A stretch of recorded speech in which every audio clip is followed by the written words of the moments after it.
With the great calamity looming, how could I let slip such a life-saving, heaven-defying art? A flicker of suspicion crossed Fang Chen's eyes. He asked gravely, "Can you truly make that decision?" After all, that ancient arena was the Jian family's core secret ground, the very root of their rise to power. How could a place of such importance be offered up so casually by a junior?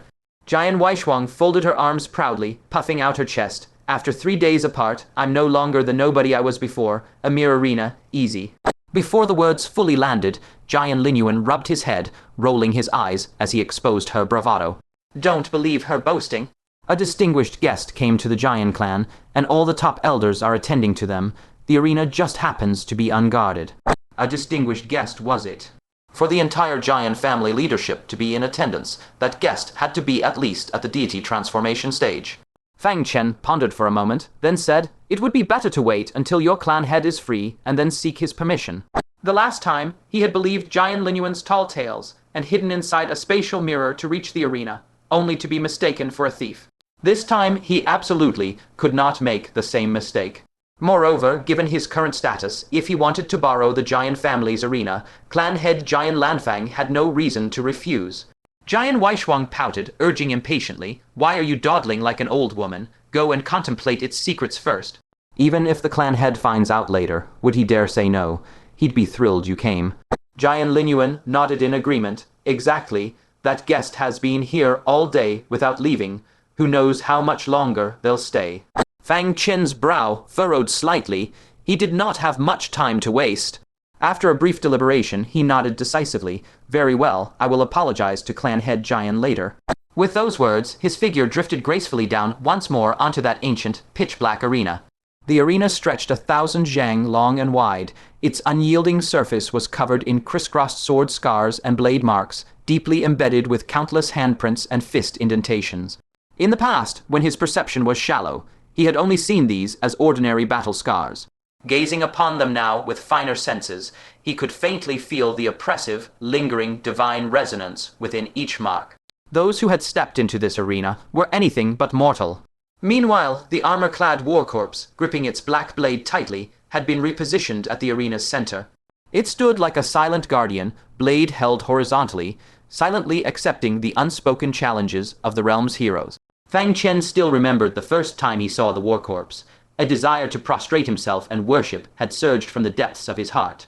Now, as an Atorifice nascent soul cultivator, facing that war corpse again, the suffocating feeling still lingered, impossible to dispel.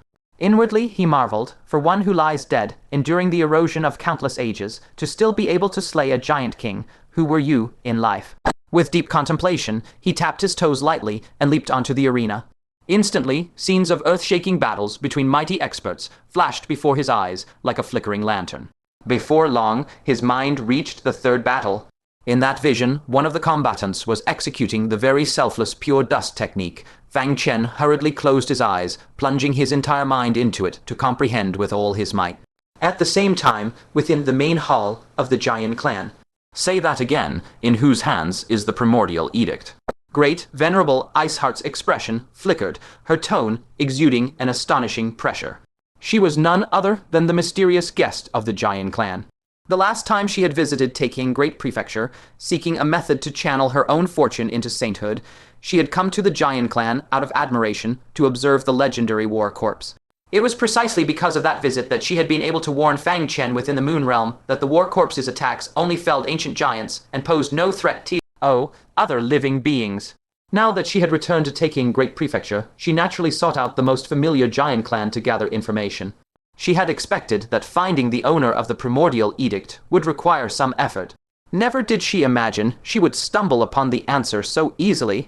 Yet the owner of the Primordial Edict was someone she had never anticipated. Jian Lanfang replied with utmost deference, "It is in Fang Chen's possession. He is the first place champion of the Heavenly Ascension Ancient Road. The Primordial Edict, as his reward, rightfully belongs to him." Great Venerable Iceheart's brow furrowed even tighter. Fang Chen, that young man, had fallen into the void and was already dead. If that were the case, the Primordial Edict had fallen into the eternal void along with him. She let out a long sigh, her voice steeped in regret. Alas, this was to be the Central Continent's final retreat. "I came all this way to seek the Primordial Edict, only to have it slip through my fingers. Seeing this, Giant Lanfang quickly consoled her, Great Venerable, there's no need for such profound regret. The Primordial Edict may not have even been in the central continent for a long time. On the day of the heavenly ascension, Ancient Road, an otherworldly mirage demon appeared and seized that Primordial Edict. It may not even be in Fang Chen's hands. Oh. Great Venerable Iceheart was mildly surprised, an otherworldly mirage demon. If that were true, did it mean the Primordial Edict hadn't necessarily plunged into the void? Could it still be within Taikang Great Prefecture? She pondered for a moment, then, with a solemn expression, produced a pale golden metal fragment. Upon closer inspection, one would notice that this fragment was made of the exact same material as the Primordial Edict. I can only hope the Primordial Edict still remains within the central continent. Holding onto a final sliver of hope, she madly channeled her vast deity transformation energy into the metal fragment. When a great venerate unleashes their full power, the sheer pressure alone should, by all reason, instantly collapse mountains that pierce the clouds. And yet, the tiny metal fragment in her palm remained utterly unmoved. This deadlock persisted for a full 10 breaths before a sudden crack rang out from the fragment's surface as a fissure burst open. Right after, an incredibly faint wisp of golden light slowly seeped out from that crack. Great Venerable Iceheart murmured to herself, this fragment shares the same origin as the Primordial Edict, bearing an identical aura. If the Primordial Edict is still in the central continent, I can use this to vaguely sense its location. Without hesitation, she closed her eyes, pushing her perception to its absolute limit and sweeping it across the entirety of Taking Great Prefecture. But the moment her eyes shut, they flew open again. An odd expression crossed her face as she whipped her head toward the Giant Clan's inner depths, exclaiming in disbelief, the Primordial Edict is within your Giant Clan. Giant Lanfang froze, his voice full of incredulity. In our Giant Clan, that's completely impossible. The Giant Clan and the Primordial Edict were as unconnected as 2 poles apart. Great Venerable Iceheart abruptly rose to her feet, her multicolored eyes surging with irrepressible excitement. Without a doubt, it is absolutely within your Giant Clan. But I cannot pinpoint its exact location. Summon the clan members at once and question them one by one. Has anyone accidentally picked up the Primordial Edict? How could Giant Lanfang dare to show the slightest defiance? He hurriedly gathered the entire Giant Clan, from the highest echelons down to every single member, acting alongside the other top elders. At that very moment, upon the arena, Fang Chen slowly opened his eyes, deep within them traces of barely concealable excitement. This selfless pure dust technique could only be further comprehended once its first layer had been fully cultivated. And this time he had indeed successfully penetrated the mysteries of the second layer. Now, all he needed was a safe, quiet place to train it to completion. Giant Linyuan, curious, leaned in and asked, Deputy Pavilion Master Fang, how did it go? Fang Chen smiled faintly. The contents of the second layer have been fully comprehended. Just then, with several resounding metallic clangs, the massive evil sword, floating behind him, violently shuddered once more. Clearly, Fang Chen's successful comprehension of a heaven-tier invisibility art had made it extremely uncomfortable. Giant Linyuan eyed the exaggerated Zhang long greatsword with surprise. What's this? Fang Chen offhandedly explained, it's just expressing its joy. Giant Linyuan suddenly understood, clicking his tongue in wonder. Such a loyal spirit weapon, but then again, to become your spirit weapon is undoubtedly its pride. After all, you are the #1 prodigy of Taking Great Prefecture. A heaven-tier technique, like the selfless pure dust technique, which makes others rack their brains in vain, you've grasped with such ease. His tone was thick with admiration and envy. Fang Chen merely chuckled. He casually picked up a jade slip, pressed it to his forehead, and copied the contents of both the first and second layers of the technique. Then, with a wave of his hand, he tossed the jade slip to Giant Linyuan. Consider this as compensation for using your arena. I won't overstay my welcome here. He discreetly glanced at the heavenly thunderstone concealed within his robes. Perhaps it was just his imagination, but while he had been comprehending the technique, the Primordial Edict inside it had emitted an extremely faint, abnormal fluctuation. That edict could not be allowed to fall into the wrong hands, no matter what. Since it fluctuated for no apparent reason, this place is no longer safe to linger. Swift as lightning, Giant Weishuang snatched the jade pendant first and chuckled, "Let me take a look first." But Vice Pavilion Master Fang, are you truly not waiting for our clan head? Could it be you're afraid our Giant Clan has too many rules, and a bunch of our daughters and granddaughters will be betrothed to you again." Fang Chen found himself torn between laughter and tears. He couldn't help recalling the last time he had successfully cleared 10 levels of the Slaughter Steel, only to be cornered by a group of giant clan elders and refused permission to leave. But the moment he thought of that Slaughter Steel, Fang Chen's expression grew grave. He solemnly warned, based on my experience, that Slaughter Steel is deeply flawed. The slaughter arts inscribed upon it conceal enormous drawbacks. Those of your clan who have already cultivated it should avoid practicing it further if possible. As for those who haven't, stay far away from it. Upon hearing this, Jian Weishuang's smile instantly froze, and her expression turned horrified. Had these words come from anyone else's mouth, she would have scoffed at them. After all, the Giant Clan owed much of its formidable combat strength to the slaughter arts. Anyone who dared to suggest abolishing them would be utterly spurned by the entire clan. But hearing it from Fang Chen filled her heart with deep gravity, and recalling how those clan members who cultivated the slaughter arts often ended up succumbing to madness and dying miserably, she grew even more certain that Fang Chen's warning was not unfounded. "Vice Pavilion Master Fang, do you know something about it?" Jian Weishuang pressed. Fang Chen merely pointed a finger toward the sky, uttered not another word, then turned, clasped his hands in salute, and departed. Jian Linyuan watched Fang Chen's receding figure with utter confusion and asked, "Sis, what kind of riddle was Vice Pavilion Master Fang posing?" Jian Weishuang's expression was dreadfully solemn, visible fear churning violently in her eyes. She swallowed hard, her voice strained as she whispered, "Don't you understand? Our giant clan has been entangled in the schemes of an existence that must not be named." Jian Linyuan gasped sharply, and with shock and uncertainty, interjected, "Could it be the sage?" Before he could finish, Jian Weishuang shoved a wolf-toothed club into his mouth, fiercely whispering, "Are you trying to get us killed? Shut up." Cold sweat immediately streamed down Jian Linyuan's forehead. A being of that level was not something a force like theirs could casually speak of. Even Fang Chen had been deeply reticent when alluding to the matter. At that moment, the bell summoning the Giant Clan to assembly suddenly tolled. Both were jolted alert, and they hurriedly suppressed their auras and rushed toward the great hall. A short while later, in the square, members of the Giant Clan had gathered with bewildered expressions. Jian Lanfang's face was grim as he scanned the crowd and declared, "Has anyone picked up a pale, yellow token? It has the character Desolate inscribed on it." Everyone exchanged glances, all looking utterly perplexed. Seeing this, Jian Lanfang ordered sternly, "Everyone, open your spatial storage devices for the honored one to inspect one by one." The matter was too important to risk any negligence, so he could only ask his clansmen to endure this temporary indignity. Iceheart Exalted, who had been standing to the side with eyes closed, slowly opened her eyes, a flicker of sharp light glinting within. She spoke indifferently, "No need. The token's aura has already left the Giant Clan, but this makes it easier to determine who has it." Jian Lanfang's gaze shifted, immediately grasping the implication. With a sharp glint in his eye, he demanded, "Who just left the Giant Clan?"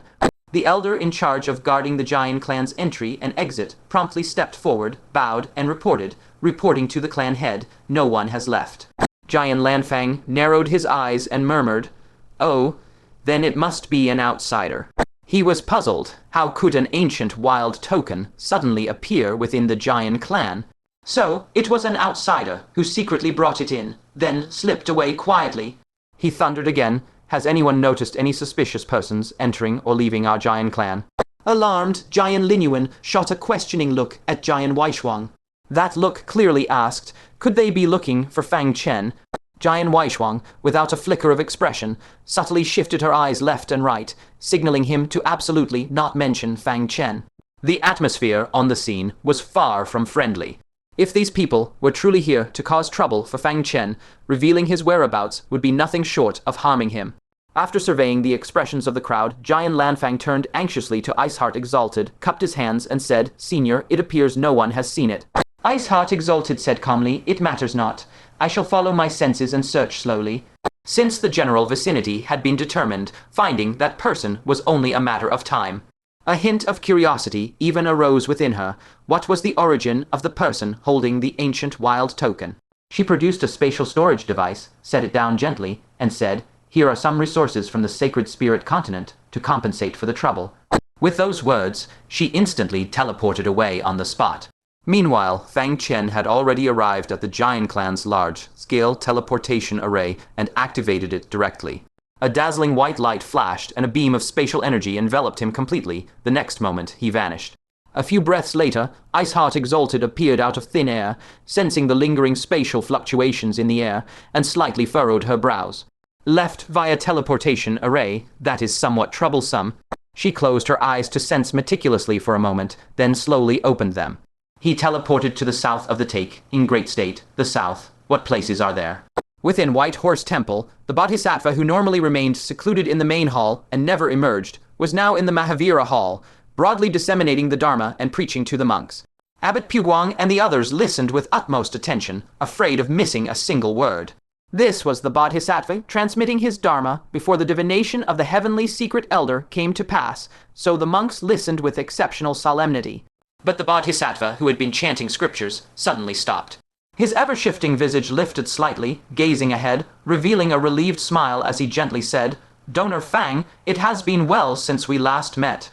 Inside the teleportation hall, Fang Chen strode out and said with a hint of mockery, "Is the Bodhisattva making his final arrangements?" Seeing his composed demeanor and mood for jest, the divine, hearing Bodhisattva smiled and said, "Donor Fang has so quickly seen through life and death, truly possessing profound white Asdam roots and the potential of a Buddha's son. This visit to my White Horse Temple, are you ready to enter our Buddhist gate?" Fang Chen smiled faintly. Would the Bodhisattva still accept a Buddha's son who is on the verge of death? Hearing this, the Bodhisattva laughed it off and then asked, "Donor Fang does not visit the Three Treasures Hall without reason. May I ask what important matter brings you?" Fang Chen's sudden arrival was somewhat unexpected for him. In White Horse Temple, what person or matter was worth Fang Chen's personal visit? Suddenly, he thought of someone, and a look of understanding dawned on his face. The Bodhisattva said indifferently, "She is still in the dungeon."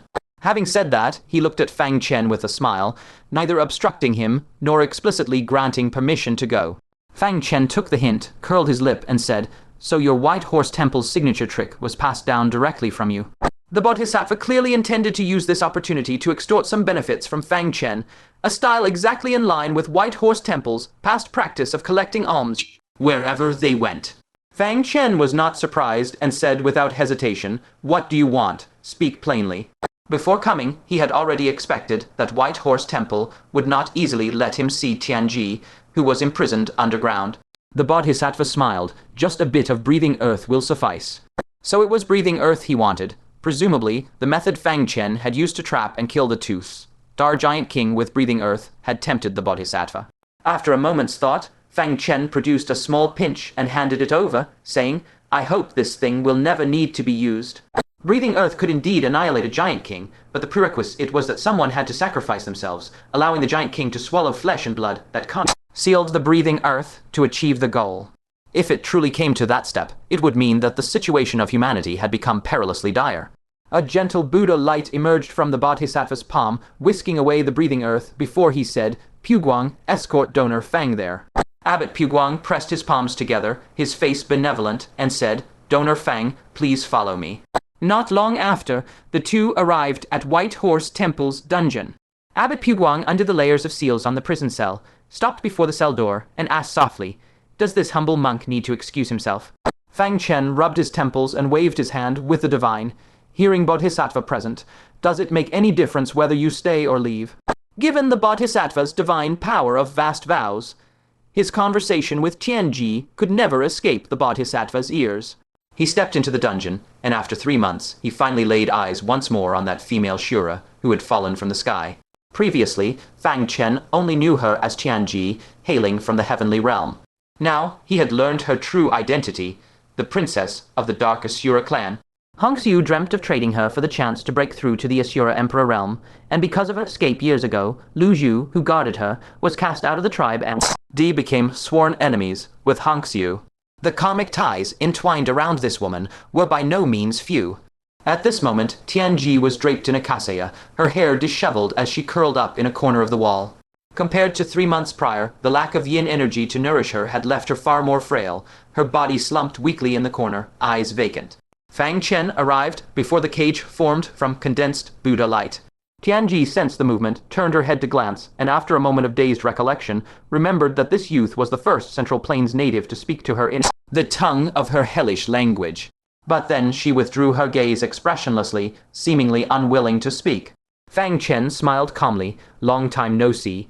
Your Highness, the princess of the Dark Clan. Tianji abruptly whirled her head back, a sharp light flickering in her eyes before a trace of panic crossed them. She hurriedly said, "What princess?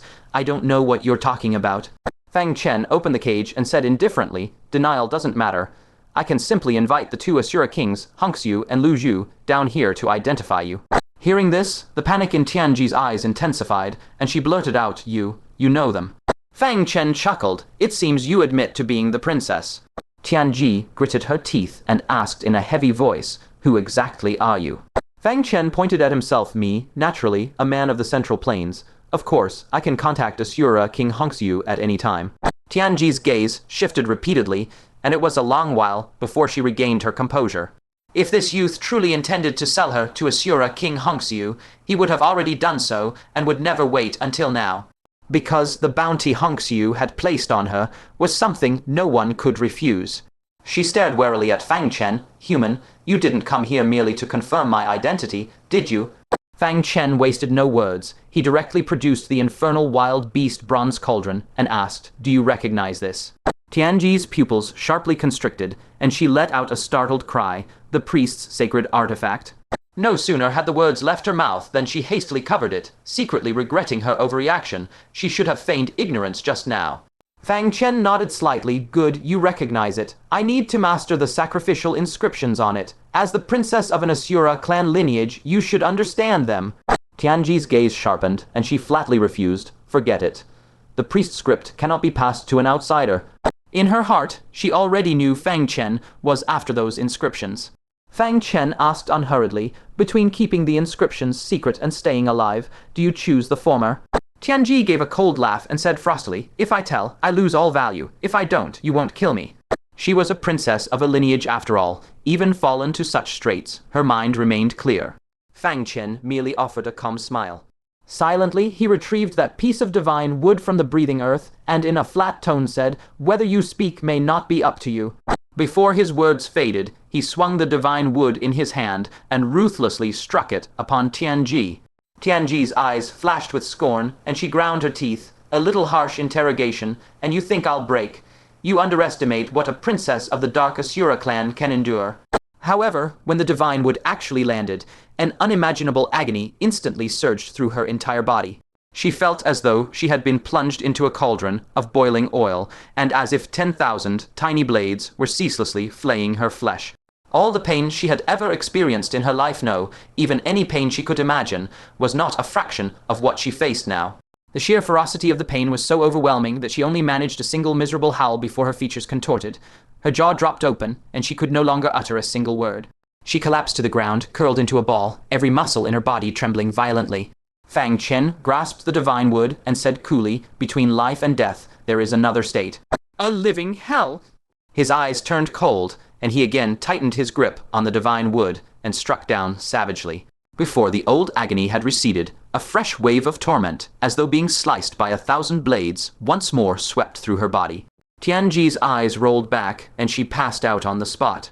Yet even in unconsciousness, she remained trapped in that endless agony, blood seeping from her ears and nose. Fang Chen, however, was in no hurry. The bronze inscriptions of the infernal wild beast were tied to summoning a clone of the Hell Realm Lord, a world-shaking weapon of destruction.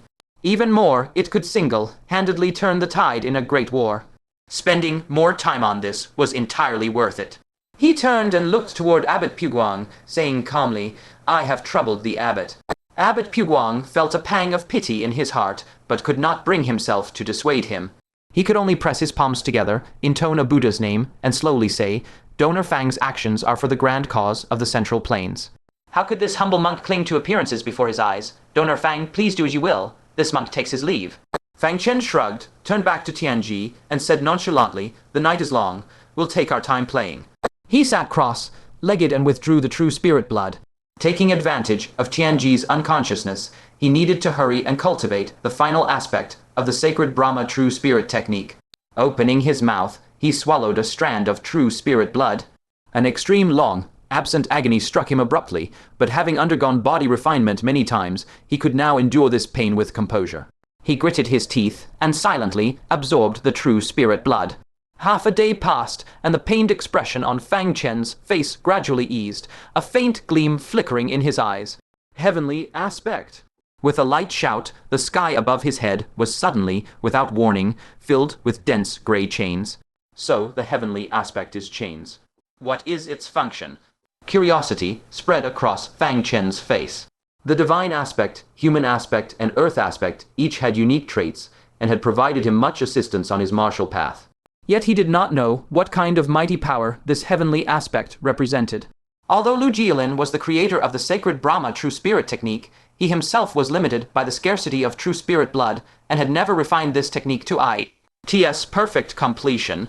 He only speculated that with all four aspects united, one could rival a spirit transformation cultivator. Could it be that this heavenly aspect, like the sixfold heavenly thunder unity, could erupt with heaven-defying divine might? If only a powerful expert were here to test it in sparring. He suppressed his excitement, and with a mere thought, dismissed the heavenly aspect. Only then did he notice that Tianji had awakened. She huddled in a corner, shivering as she clutched her body, staring at him with a face full of hatred. When she discovered Fang Chen looking at her, her gaze trembled, and a flicker of fear surfaced. Her lips quivered, and in a negotiating tone, she began, "It's not that I can't teach you the inscriptions, but you must promise me." Before her words finished, Fang Chen had already produced the divine wood, and without a second word, struck toward her. Tianji was terrified and shrieked in fear. "Wait, I'll talk." Yet, with a muffled thud, Fang Chen still brought it down swiftly. The intense pain on Tianji's body had not yet fully subsided when she was struck fiercely once more. That hellish, inhuman torment sent her sprawling to the ground again, rolling in agony. What terrified her even more was that Fang Chen, expressionless, struck her again with the rod. She could not even let out a pitiful groan before passing out once more. Fang Chen looked expressionlessly at the curl, ducked Tianji, and said coldly, "You're still not in enough pain." She actually still wanted to negotiate terms with me. That meant her heart was not yet submissive. Even if she agreed to teach, she might not teach the truth. And Fang Chen did not remain idle. He once again closed his eyes and silently pondered the selfless purification art. He was very eager to see whether, once the second layer of this art reached perfection, it could truly deceive the senses of those at the spirit transformation realm. Half a day later. Suddenly, a crisp and urgent beeping sound sliced through the silence. At the entrance of White Horse Temple, Grand Supremacy Bing Xin, draped in a silver long skirt, held a jade pendant, her brows slightly furrowed. On the jade pendant, there was clearly a single character, 3. Grand Supremacy Bing Xin's delicate eyebrows knitted slightly as she murmured to herself, "The Grand Libationer of Sacred Spirit Province has begun the countdown. 3 days, I must find the Primordial Wilderness token." She raised her gaze toward the White Horse Temple before her and exhaled softly, thankfully, "I've finally narrowed down his general location." Precisely at that moment, the magnetic, unhurried, and elegant voice of Bodhisattva Tianting drifted out from within the temple. "Grand Supremacy Bing Xin has arrived. Forgive my failure to greet you from afar."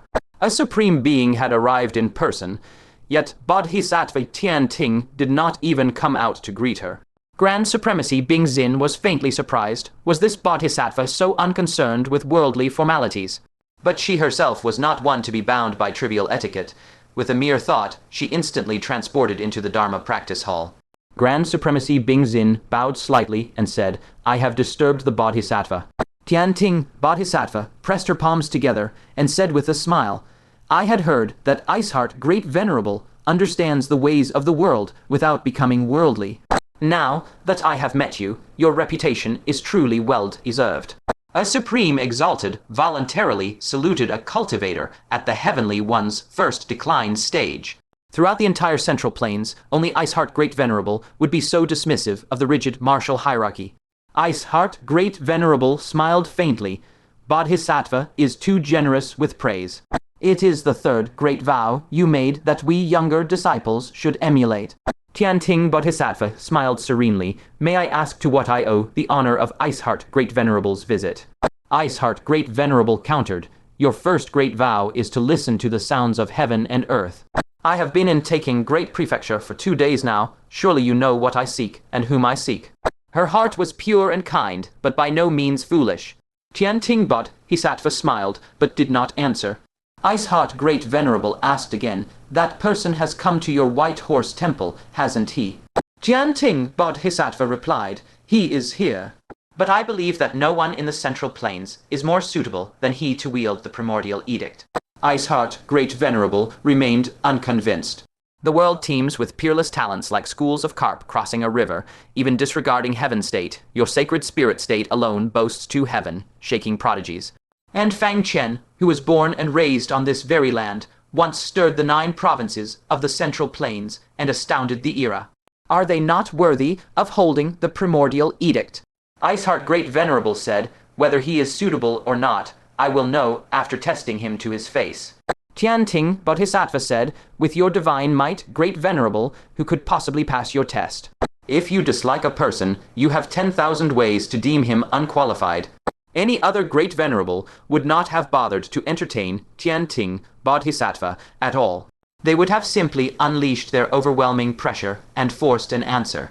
But Iceheart Great Venerable began to ponder the matter seriously. A moment later, she raised a finger and pressed it to the center of her brow.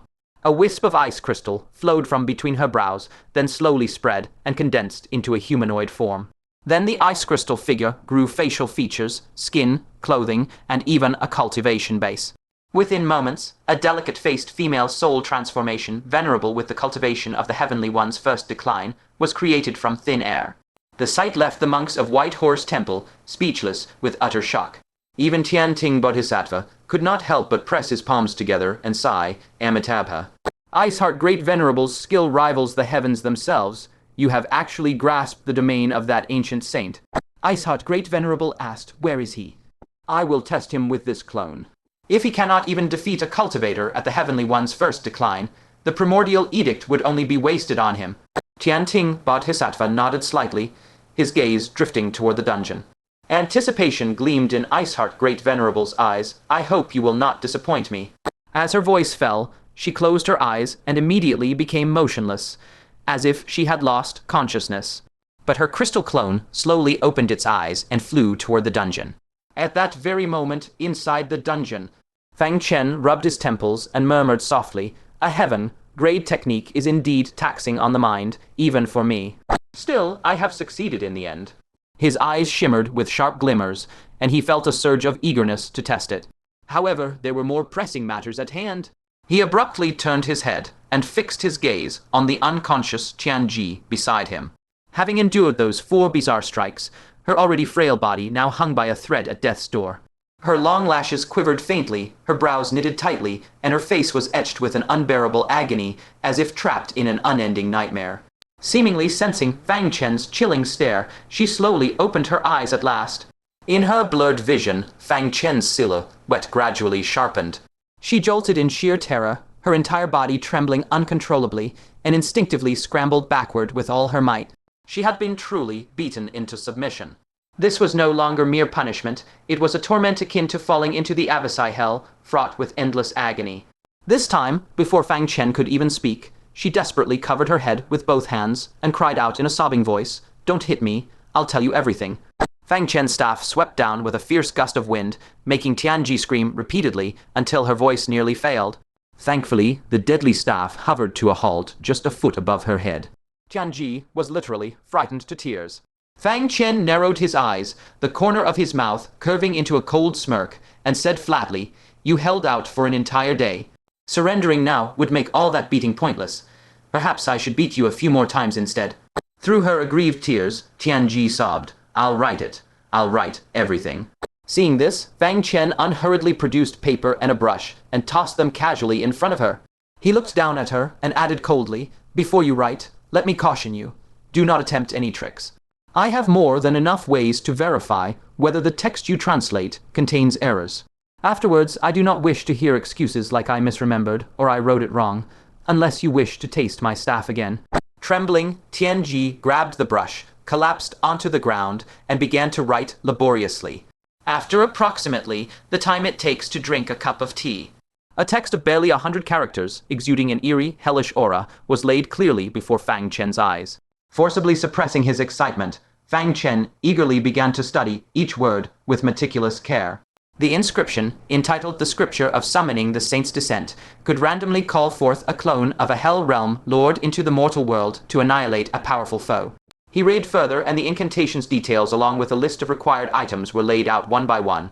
A sacred sacrificial vessel and the blood of hell-desolate beasts. After reading through these contents, Fang Chen's eyes still betrayed his barely contained excitement. The inscription treasure he had yearned for was finally his. But when he saw the words blood of hell-desolate beasts, his joyful expression involuntarily stiffened. According to the text, the bronze sacred vessel required dousing with the blood of a hell-desolate beast. Only then could the sacred vessel be truly activated. Subsequently, by solemnly chanting the inscription, one could successfully summon a realm lord's clone from the alien world. However, the massive body of that hell-desolate beast, along with its blood, had already rotted away completely in the immediate aftermath. No wonder the hell-desolate beast's blood had decayed so rapidly. Fang Chen heaved a long sigh toward the heavens. At the time, he had found the matter quite suspicious. Now it dawned on him, the blood of the hell-desolate beast was so heaven-defying that the supreme laws of the hell realm had imposed restrictions upon it. Once the main body perished, the blood would instantly rot and fade away, never leaving a single chance for the beings of the outside world to employ the scripture of summoning the saint's descent. Did this mean that all his painstaking efforts to acquire the inscription had come to naught? At the very least, it could not be used in the coming battle against the ancient giants. Wait. A sudden flash of inspiration struck Fang Chen. The hell-desolate beast of Taking Great Prefecture was dead, but each of the other 8 great prefectures should, by all logic, still have one. Otherwise, how had those sky-piercing black pillars mysteriously appeared? He could entirely rely on the assistance of powerful experts from other prefectures to capture a hell-desolate beast alive. At this thought, an undisguisable joy immediately surfaced in his eyes. He could very well entrust this matter to Hua Kai Fugui. The woman's background was unfathomably deep. Asking for her help would undoubtedly be the swiftest route. However, before that, he needed to confirm whether Tianji had tampered with this inscription.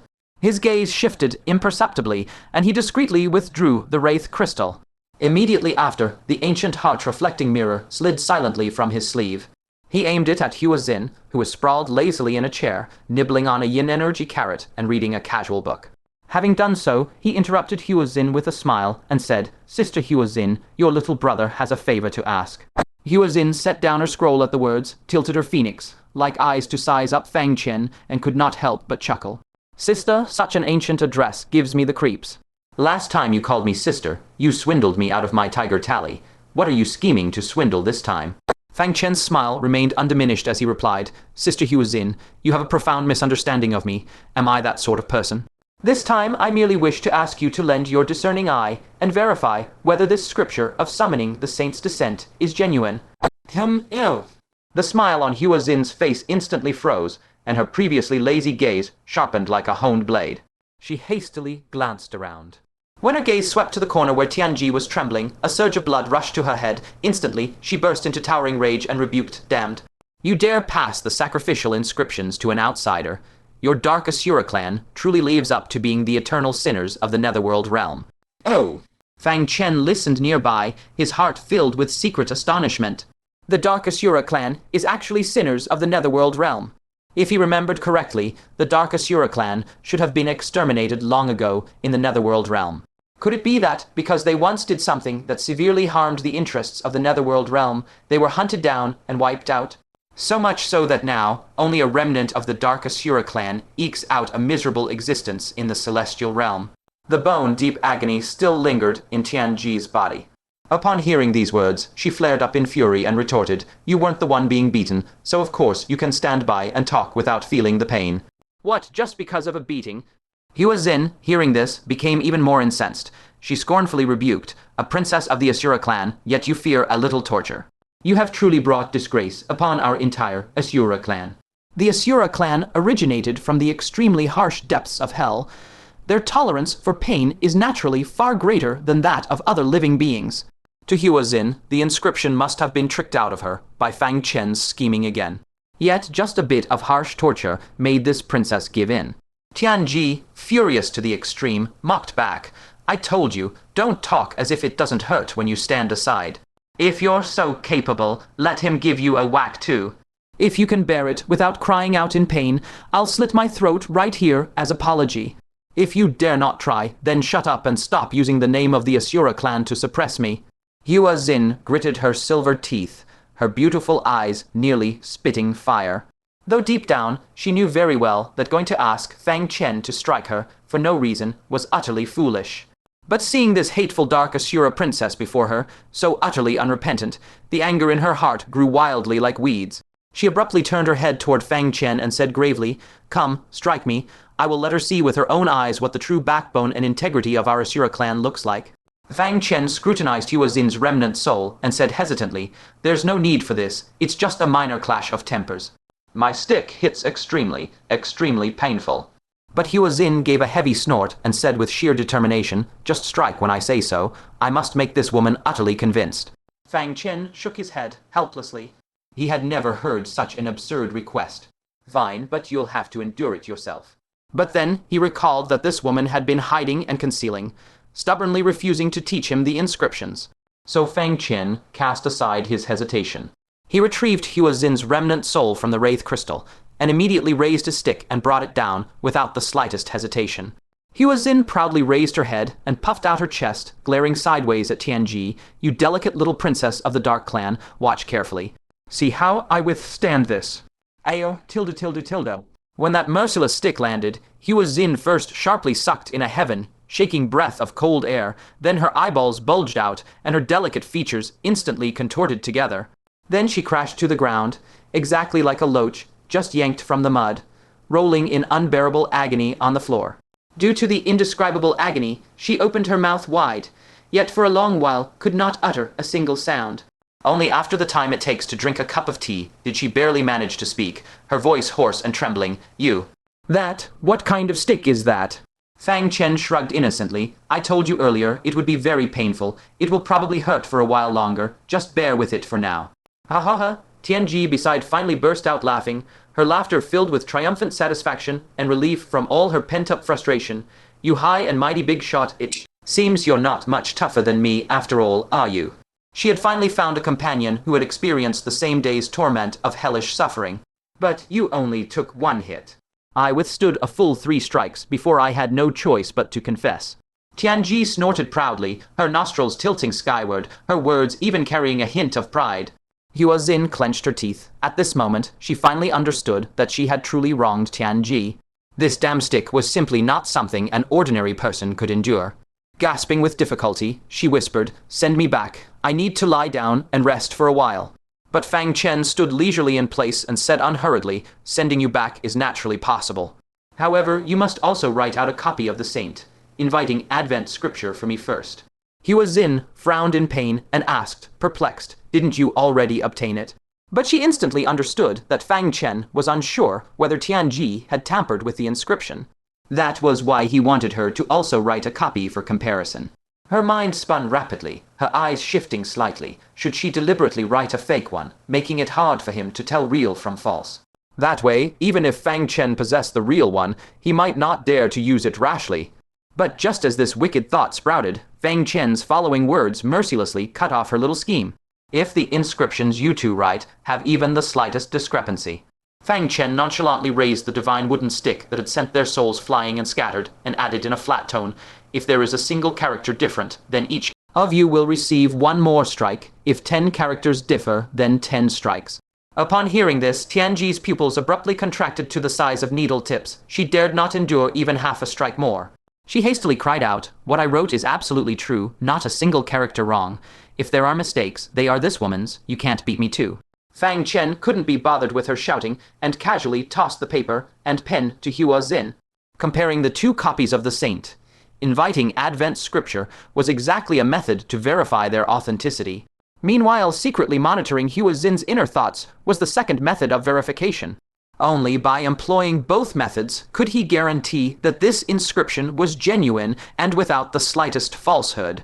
Hua Xin clenched the pen tightly, grinding her silver teeth in secret, and thought hatefully, "This bastard, deceiving him, is harder than reaching the heavens." She had no idea what Tianji had actually written, so how could she dare fabricate a false text recklessly? If there were discrepancies between the 2 pages, she too would likely suffer a fierce beating. After pondering over and over, she finally, brimming with unwillingness, honestly wrote out the true version of the saint, inviting Advent scripture from memory. Fang Chen took the two documents and carefully compared them, discovering that the content was exactly word for word identical. Only then did he completely relax. At this point, the mystery of the bronze artifact's inscription was finally completely unraveled. He silently focused his mind, memorized the entire content firmly, then with a flick of his finger, a flame burned it to flying ash. You too are sensible. Fang Chen gently flicked his wrist, and a few radishes emitting rich yin kai rolled to Tianji's feet. He indifferently uttered two words, take them. Tianji looked down, and a longing from the deepest part of her soul instantly surged over her heart like a tide. She trembled as she asked, these are spirit items from the netherworld realm. In this world, no Asura stranded in the celestial realm could resist the temptation of items from their homeland. Moreover, Tianji had been weakened for so long, her soul body had long been in urgent need of the nourishment of yin kai. Hua Xin witnessed this scene and immediately shrieked in displeasure, don't give it to her, the dark Asura clan is unworthy. She glared fiercely at Tianji, her eyes burning with intense fury, just like the first time they met. Fang Chen's expression was indifferent as he said slowly, your grudges and grievances of the netherworld realm have nothing to do with me. Since she gave me the saint inviting Advent scripture I wanted, I reward her with some yin kai spirit items. There's nothing wrong with that. As for you... He paused, his eyes slowly narrowing. If Hua Xin had obediently handed over the sage Advent scripture earlier, Fang Chen would not have dealt with that hell-desolate beast in complete ignorance. As a result, now he holds the sacrificial inscriptions and bronze vessels in vain, yet is missing the one crucial ingredient, the blood of the hell-desolate beast. This woman had been secretly guarding against him all along. Coupled with her complicated background and mysterious origins, she was truly hard to trust. In a short while, Fang Chen would die and his Tao would vanish. When that time comes, if Hua Xin were to gain freedom, would she become a major hidden threat to the Central Plains? Hua Xin, extremely keen, instantly caught the faint flicker of killing intent in Fang Chen's heart, and was inwardly startled. She hurriedly lowered her head, putting on a meek and docile appearance, and said, I still have other uses. Fang Chen calmly activated the solim, prisoning lock, and several gloomy chains instantly materialized, tightly binding Hua Xin's remnant soul. A complex, unreadable emotion flickered in his eyes as he asked in a flat tone, such as, Hua Xin felt cold sweat streaming down her forehead and stammered, such as I can eat and sleep. Her greatest reliance when facing Fang Chen had been those bronze vessel inscriptions. Now that Fang Chen had obtained them through other channels, what value could she possibly hold? Suddenly, a flash of inspiration struck her, and she hastily cried out, I can help you block calamity.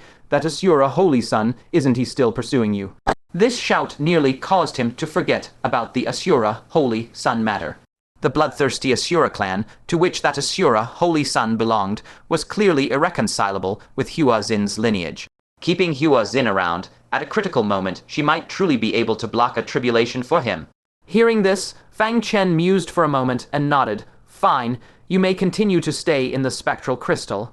Then his tone shifted, and he added coldly, but before that, you'd better think carefully about what other surplus value you might possess. He slowly drew a line across his neck with his hand, and threatened without hiding it. If one day the trouble from the Asura holy son is resolved, you would then beat. Hua Xin secretly gritted her silver teeth and thought hatefully, bastard, did you think I've been eating all that yin kai vegetables for nothing these days? I'll give you a surprise very soon. Deep in her eyes, there clearly flickered a strong sense of anticipation. Just as Fang Chen was about to put away the spectral crystal, he suddenly caught that exceedingly hidden thought through the mind, reflecting ancient mirror. He couldn't help but be surprised. It was rather unexpected. It turned out those yin kai vegetables were of great additional importance to Hua Xin. Had she restored those lost memories, or was she secretly cultivating some kind of technique from the hell realm? Or was she quietly brewing some other scheme? No wonder she had always had an unusually strong and bizarre craving for those yin kai vegetables. Unintentionally, he had unearthed a bit of Hua Xin's little secret. Fang Chen's eyes shifted slightly, and he simply took out all the yin kai vegetables from the spectral crystal at once, tossing them over to Tianji. Hua Xin instantly cried out in shock, what are you doing? Fang Chen replied matter-of-factly, my yin kai vegetables were already insufficient, so I'm using yours as a reward for her. He then added, as if to placate her, don't be so stingy, I'll compensate you with fresher ones later. Is that so? Hua Xin was half believing and half doubtful, her heart involuntarily stirred with murmurs. Had Fang Chen caught wind of the things she was secretly plotting? That shouldn't be possible. She had clearly hidden it so carefully. After a long silence, she reluctantly relented. Fine, but you must make it up to me. Otherwise me, a weak remnant soul, will die. Weak? Fang Chen might have thought so before. But now, he had to put a big question mark on that. He casually released the solemn prisoning lock, tossed her back into the spectral crystal, cast one last glance at Tianji, and prepared to turn and leave. Wait! Tianji suddenly gathered the pile of Ying Kai vegetables in front of herself and warned in an icy voice, "You had best stay far away from this woman." Oh? Fang Chen rubbed his chin and asked with interest, "Do you know who she is?" Tianji shook her head. "No, I'm from the heavenly realm. How would I be clear about people from the hell realm?" After a pause, her tone grew solemn. "However, I can clearly sense that she must have been an extremely terrifying great figure in life. The reason she ended up in such a state, body dead and soul maimed, is surely tied to immensely colossal karma. Be careful not to get drawn into it." A terrifying great figure. Such words coming from the mouth of a dark Asura clan princess raised Hua Xin's former identity to an even higher level in Fang Chen's mind. Without looking back, he waved his hand and said, "Thanks." Before his voice faded, he was already walking out with his hands clasped behind his back. Tianji watched his departing back, her gaze still icy, and murmured to herself, "No need for thanks. I just don't want to owe you a favor. This way, once I break free, it'll be easier to kill you." She looked down at the pile of Ying Kai vegetables before her, and a light she had never shown before gleamed in her eyes. As for Fang Chen, he was now walking out of the underground prison, murmuring under his breath, "The trip to White Horse Temple is over. Next, it's time to visit the Myriad Tribulation Holy Hall." In the midst of his thoughts, he abruptly sensed an extremely faint chill spreading through the air. Almost at the same moment, Hua Xin inside the spectral crystal narrowed her eyes and suddenly warned aloud, "Be careful, a divine transformation venerable is coming." Perhaps eager to demonstrate her value to Fang Chen, Hua Xin was being quite proactive at this moment. A divine transformation venerable. One who cultivates the path of ice and frost. On the great continent of Taking, when had there ever been such a divine transformation venerable? Regardless, it was better for him to avoid this for now. He lightly pressed 2 fingers to his lips and chanted silently, "Selfless purification art." In the next instant, his entire aura instantly dissipated, and his figure completely vanished from the spot. This was a perfect opportunity to verify whether the second layer perfection of the selfless purification art truly could completely block the senses of a divine transformation, venerable, as the technique described. At this moment, the crystal avatar of Binks in Great Venerable was unhurriedly drifting towards the depths of the underground prison. She did not deliberately conceal her aura. Her goal was to give Fang Chen ample time to react, so that the outcome wouldn't be decided in a single move, leaving him unconvinced. As she stepped down the stairs, she mused to herself. The Bodhisattva said that within the central plains, no one else is more suitable to hold the ancient desolation token than H.M. Then he should have some skills. I hope I won't be too disappointed. Before long, she had followed the stone steps all the way down to the bottom of the prison. Just as she was about to reach the end, she suddenly raised an eyebrow, shifted her gaze, and looked directly toward a corner. She fixed her stare for a long moment before inwardly exclaiming in surprise, "What a powerful concealment technique!" Even with my sensing ability at the 5 decays of heavenly beings, I nearly overlooked him. If this were a chaotic battlefield with mixed auras and unending combat fluctuations, I might not have been able to discover him. This person should be the holder of the ancient desolation token, right? Only now did Binks in Great Venerable somewhat acknowledge the Bodhisattva's words. This concealment art alone was already astonishing. But hiding alone does not qualify one to be worthy of the ancient desolation token.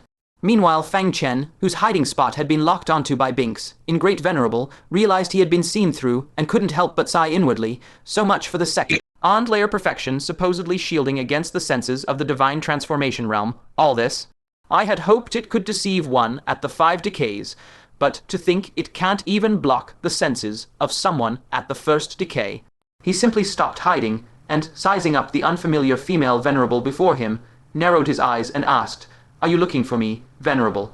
Binks in Great Venerable's gaze landed on a patch of empty air, and she said indifferently, Holder of the ancient desolation token, show yourself.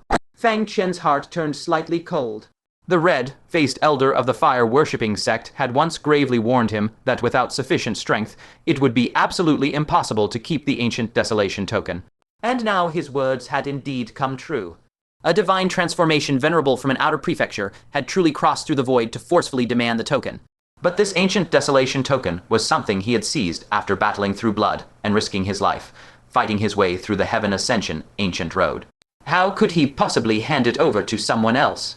As for revealing himself voluntarily, hiding in the shadows was clearly more advantageous for him at this moment. Why would he deliver himself into a trap? Fang Chen remained calm and collected. His fingertips moved slightly as he stealthily took out 3 superb quality spirit swords and secretly activated them. The 3-colored divine radiance, capable of destroying heaven and earth, was ready to be unleashed.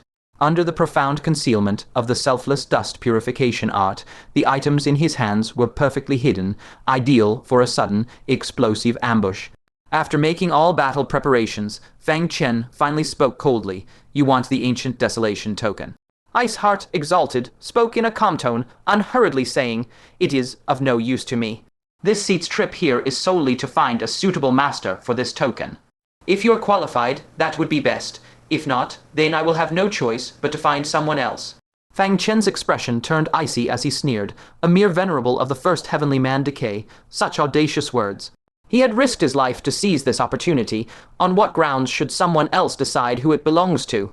Iceheart Exalted raised her delicate eyebrows slightly and said coldly, "Your tone is even more arrogant.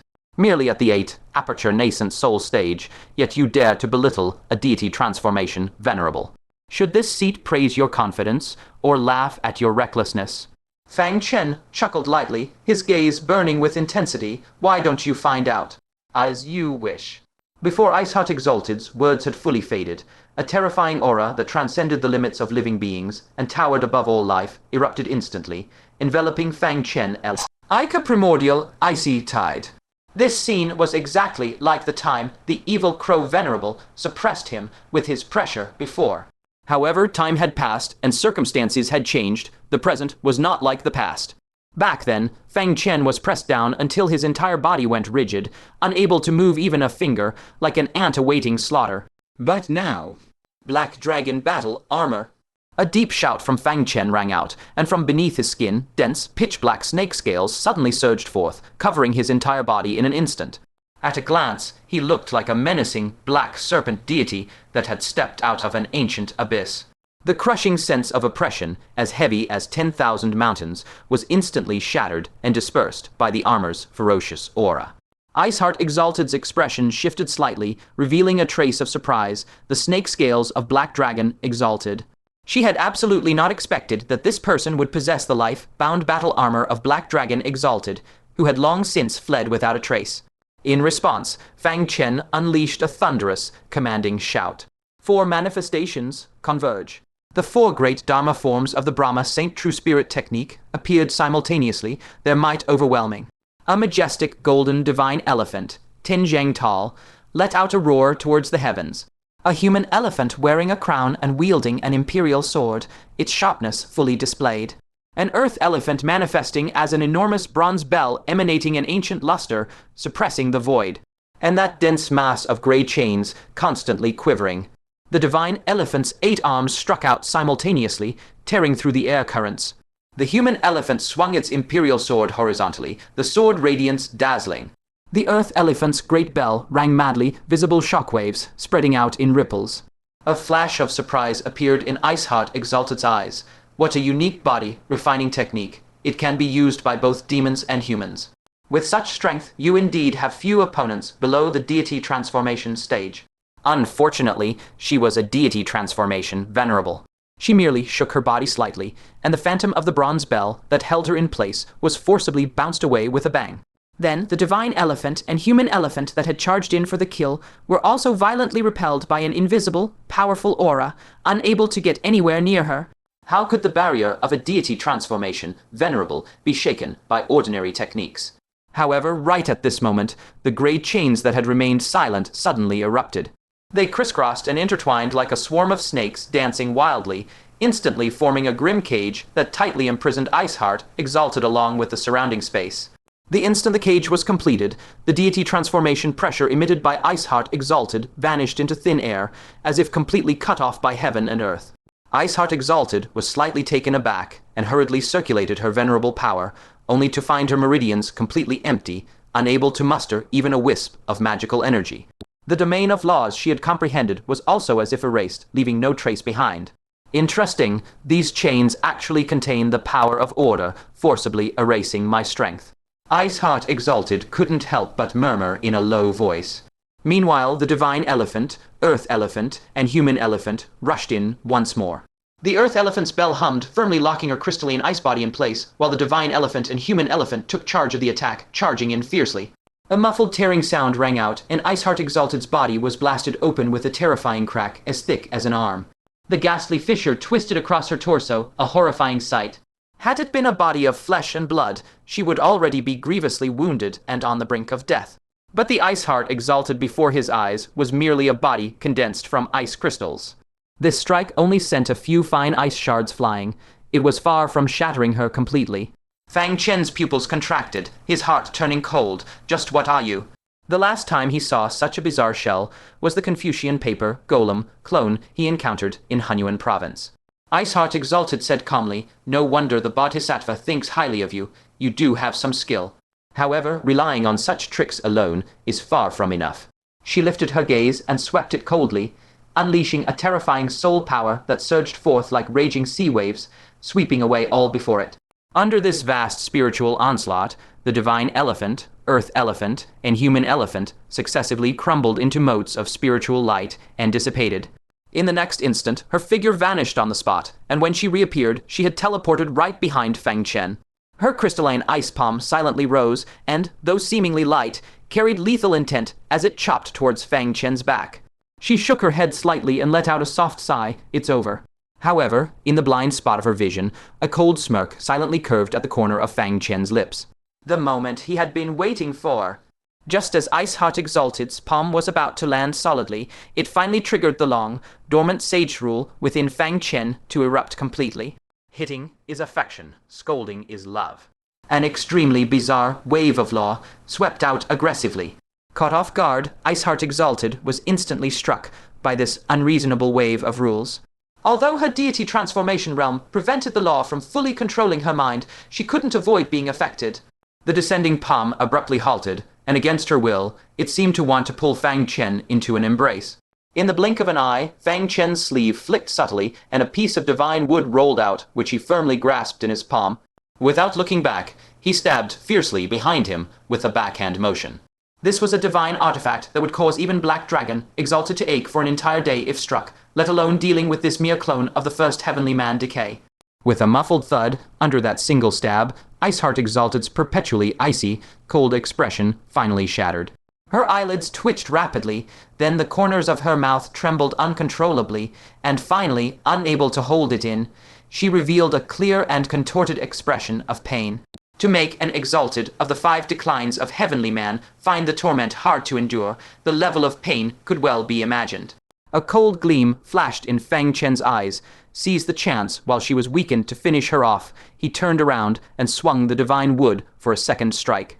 But after all, standing before him was a genuine deity transformation exalted.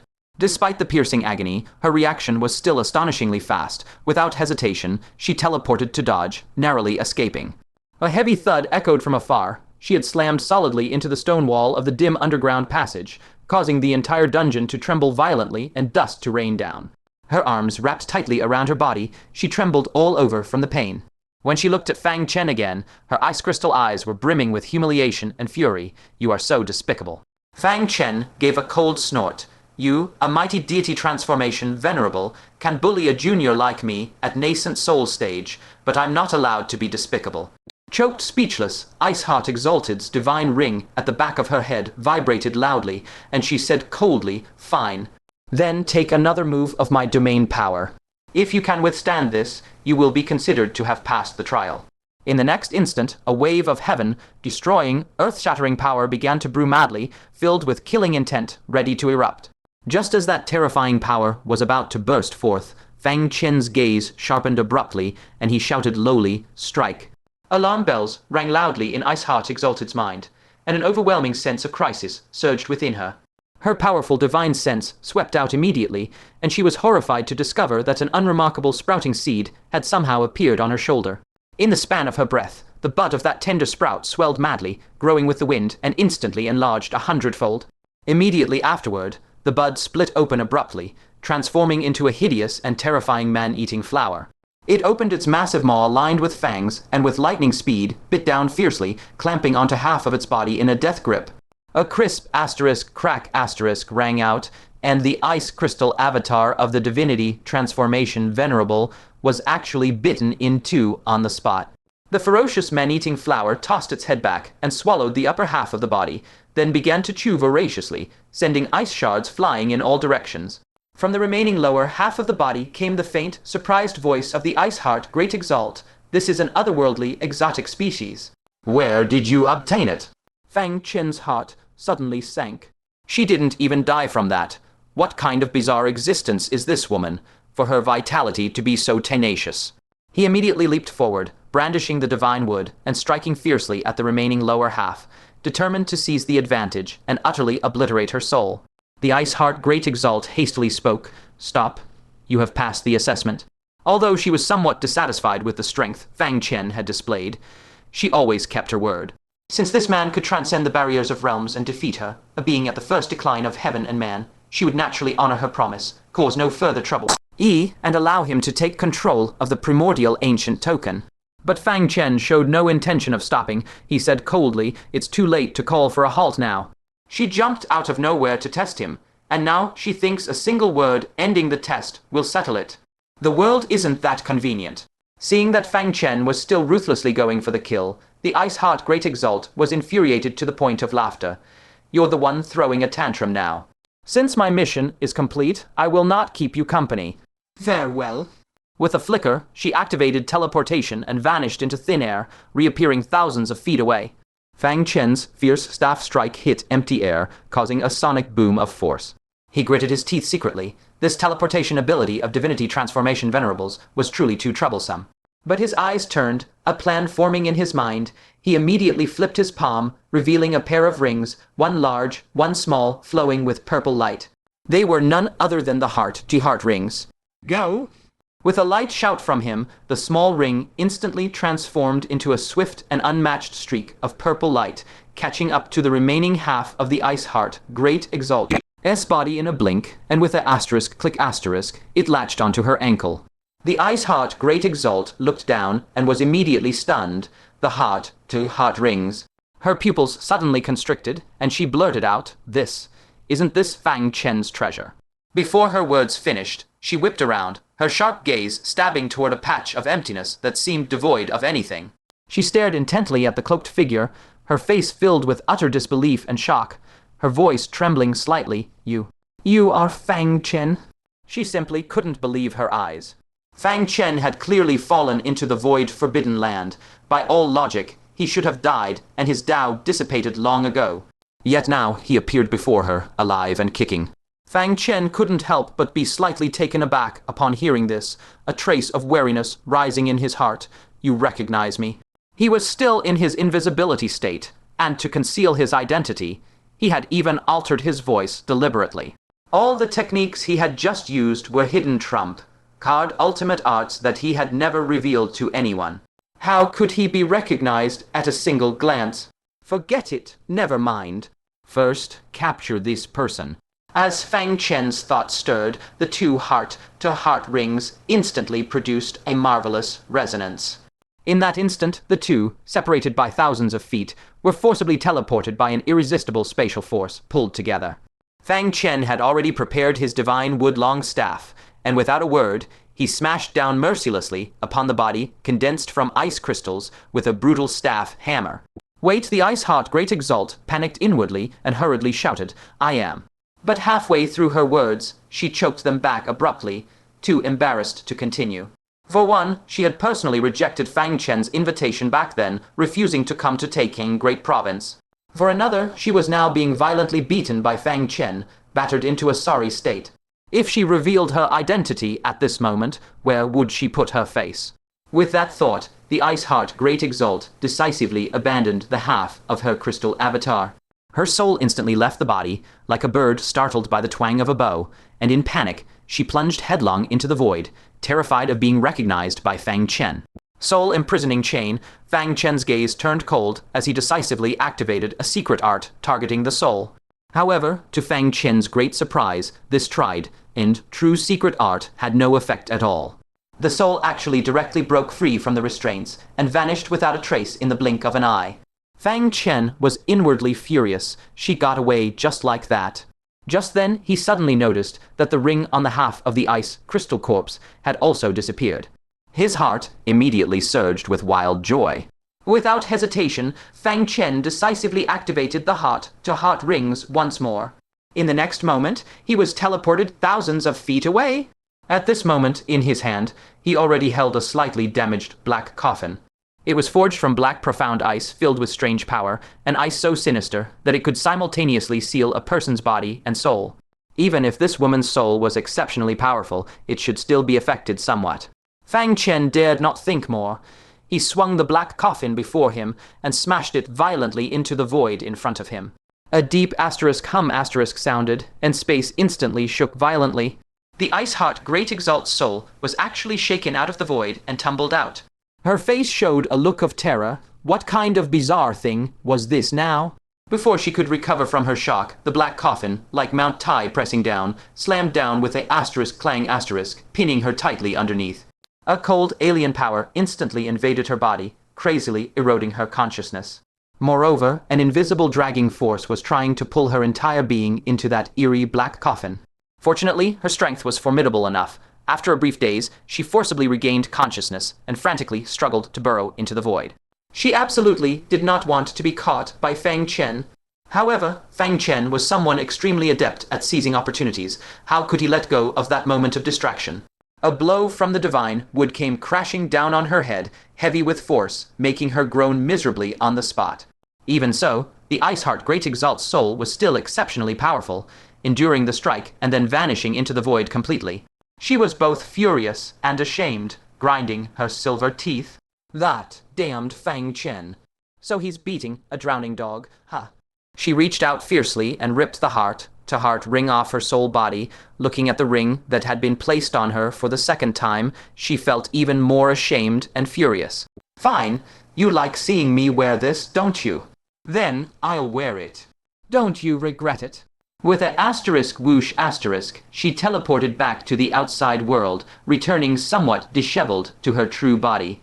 The heavenly listening Bodhisattva pressed his palms together, eyes tightly shut, and said nothing. But the subtle twitching at the corner of his mouth had already betrayed his inner thoughts. The Ice Heart Great Exalt's face instantly flushed bright red. Her disgraceful scenes in the dungeon surely hadn't escaped the heavenly listening Bodhisattva's ears. She bit her silver teeth lightly and said in shame and annoyance, "Forget everything you heard." As her voice fell, her soul instantly returned to her true body. In that instant, a terrifying pressure that could make heaven and earth change color descended. The Ice Heart Great Exalt of the 5 declines of heaven and man had returned. She abruptly opened her eyes, a trace of barely suppressed rage flickering within as she fixed her gaze on the dungeon's exit. However, she did not forget to change her identity and conceal her true appearance. A thin layer of ice mist spread out around her, completely shrouding her graceful figure. Just as she concealed her form, Fang Chen, relying on the resonance of the heart-to-heart rings, teleported right before the Ice Heart Great Exalt. He did not hesitate, instinctively preparing to control the black ice and smash it fiercely at her. But he quickly realized something was wrong. The aura of the person within the ice mist seemed a bit absurdly strong. Fang Chen thought his senses had erred and immediately reperceived the presence in the ice mist. To his dismay, as he did so, his scalp tingled and his soul nearly fled his body. In his perception, there was a suffocating, terrifying aura pulsing within the ice mist, as deep as an abyss, as profound as a prison, unfathomable. This kind of aura that made his very soul tremble, he had only felt it from those supreme beings who had reached the realm of the 5 declines of heaven and man. And then linking it to the fact that the woman's body earlier was an avatar condensed from ice crystals. His heart instantly gave a loud thump, a silent cry of foreboding. Could it be that the one he had just pursued with relentless fury was nothing more than a clone of the Great Venerable of the 5 Decays standing right before him? And not only had he destroyed the clone, he had chased its very soul with merciless ferocity. At this thought, Fang Chen's expression froze into a rigid mask of horror. Surely not. If a senior such as yourself, a great venerable of the Five Decays, wished to test a junior, why not just do so openly and honorably? Why this convoluted scheme of creating a clone at the 1 decay stage? This is nothing but digging a pit and waiting for someone to fall in. He hastily set Chuan Bing aside, steeled his nerves, and cupped his fists in utmost embarrassment. Junior Fang Chen of Taking Province greets the senior. Great Venerable Icewind fixed Fang Chen with a deathly glare and forced the words through clenched teeth. Did you have a most satisfying beating? Fang Chen's heart lurched. It was over. This woman was truly about to settle scores after the autumn harvest. As he cautiously retreated step by step, he cupped his fists and offered a placating smile. Senior, when the floodwaters wash over the Dragon King Temple, even one's own family fails to recognize each other.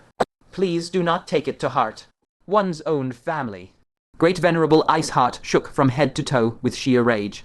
Whether from pain or fury, she suddenly roared, "Reveal your true form this instant." Hearing this, Fang Chen immediately shot a desperate, pleading glance toward Bodhisattva, heavenly hearing at his side. But what happened next nearly made Fang Chen cough up blood in sheer frustration. The Bodhisattva pressed his palms together in a leisurely manner, turned his gaze indifferently toward his monks, and intoned, "Even an upright judge cannot untangle domestic disputes. Tess, all of you, withdraw." No sooner had the words left his lips than he himself vanished in a swift teleportation, making a quick escape. The other monks, as if waking from a dream, scattered hurriedly like birds and beasts in every direction. What a joke, a conflict between an honored supreme of the Five Decays and Fang Chen. Even if they had been raised on the gallbladders of bears and leopards, they would never dare to interfere. Great Venerable Iceheart, upon hearing this, was mortified and furious beyond measure. Who had domestic matters with Fang Chen? But the Bodhisattva had fled too fast, leaving her no one to argue with. She could only turn her blazing fury back upon Fang Chen. In that instant, a terrifying aura of overwhelming pressure descended like mountains toppling and seas churning. Fang Chen felt as if his inner world had turned upside down. Every force within him spiraled into a violent rampage. The selfless world, purifying art, could no longer be sustained. His invisibility was forcefully broken, and his true body emerged fully exposed. He couldn't help cursing under his breath, that old bald donkey. Yet outwardly he could only cup his hands with a sheepish grin. Junior Fang Chen, if I have caused any offense, I beg the senior's generous forgiveness. Gazing at that familiar youthful face, the Great Venerable Iceheart couldn't help but recall how Fang Chen, in the interlayer world, had nearly been buried in the collapsing dime. And Sion, for the sake of exiling the Black Lotus of Calamity overcoming. Then she remembered his illustrious battle record of twice invading the heavenly realm. And the recent buzz, how at the Sky Remnant City he had furiously slaughtered half the city's populace for the sake of a departed spirit of the heavenly abyss. Somehow, the nameless anger in her heart had inexplicably dissipated by quite a bit. She bit her lip lightly and resigned herself to her misfortune. Why were you hiding so well? If I had known it was you from the start, would I have gone through all this trouble to test you? Given Fang Chen's various feats, he was more than qualified to hold that ancient desolation token. Had she known it was Fang Chen from the first moment, she would not have lifted a finger. Instead, she would have been overjoyed that he was still alive. What should have been a warm reunion had instead ended in a lopsided, brutal beating. And the one who was battered was she. Fang Chen, unable to read the Great Venerable's mind, said warily, "A strange divine transformation honored one approaching a junior. How could I not take every precaution?" Great Venerable Iceheart mulled it over and found it perfectly reasonable. Moreover, Fang Chen had been peacefully concealed. It was she who had insisted on exposing him and forced the confrontation, thereby causing the misunderstanding. At this point, her anger had completely subsided. Fundamentally, Fang Chen could not be blamed. "Fine, I shall not hold it against you."